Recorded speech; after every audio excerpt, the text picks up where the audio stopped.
Updated November 9, 2017 095626. It's a year this week since businessman Donald Trump shocked the world by winning an unlikely victory in the U.S. presidential election. After a campaign that didn't just rewrite the political rulebook, it burned down the library it was stored in.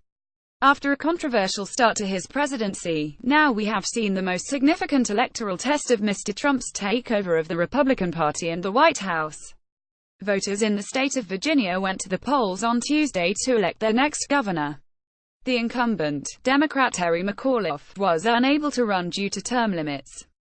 His lieutenant governor Ralph Northam was the favorite to win in a state that Hillary Clinton secured by more than 5 points over Mr. Trump last year. Northam's Republican opponent Ed Gillespie is a familiar GOP establishment figure.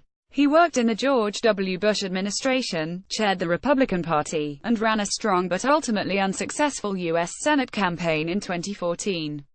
After seeing off his more Trump-like rival Corey Stewart in the Republican primary, Mr. Gillespie abruptly tacked to the populist right, drumming up fear of immigrants, ethnic crime gangs and wading into other racially charged issues like Confederate statues and flags.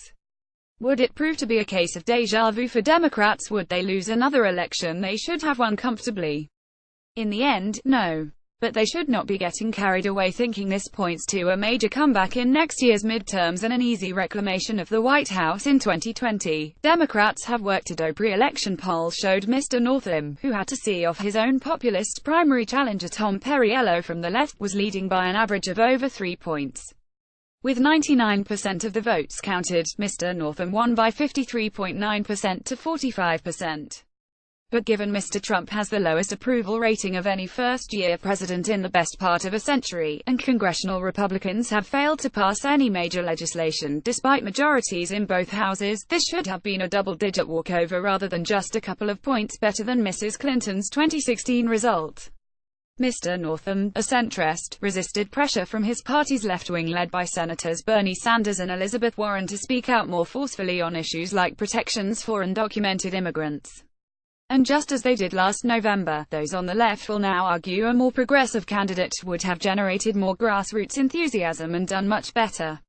Democrats will try and reassure themselves that they held the middle ground against an opponent who was prepared to play to their populist base, but that was their game plan in 2016 and we saw how that worked for them. Trump-like didn't succeed for Republicans. There are also some unsettling conclusions to be drawn. Mr. Gillespie abandoned his button-down country club persona in favor of a Trump-like law and order campaign, accusing Mr. Northam of sheltering foreign killers and local child molesters. He didn't ask Mr. Trump to cross the Potomac to campaign for him, settling for a few tweets and robocalls, but the president cast a long shadow nonetheless. When the result was known, the president took time out from his trip to the Korean peninsula to chide Gillespie for not embracing what I stand for. Further north, in New Jersey, Republicans lost another gubernatorial election.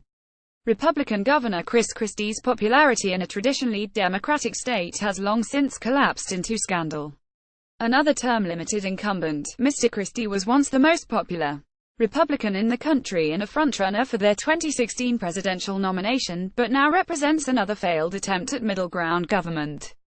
His lieutenant Kim Wadenia didn't have a chance against Democrat Phil Murphy. The yawning chasm in the center zone. A year on from Mr. Trump's victory, the shockwaves continue to be felt on both sides of politics. In the next year, there will be hundreds of House and Senate primaries where the internal tensions of both the Democratic and Republican parties will be on full view. Both are under mounting pressure to abandon centrism and move to the political fringes. And while that might inspire the true believers in the respective bases, it widens the divides in Washington. Without the political center, there is a yawning chasm instead of common ground. The result, in Virginia in particular, confirms that America's political bridge builders are in danger of going out of business. Topics: World politics. Donald Trump, United States. First posted November 8, 2017. 154,107.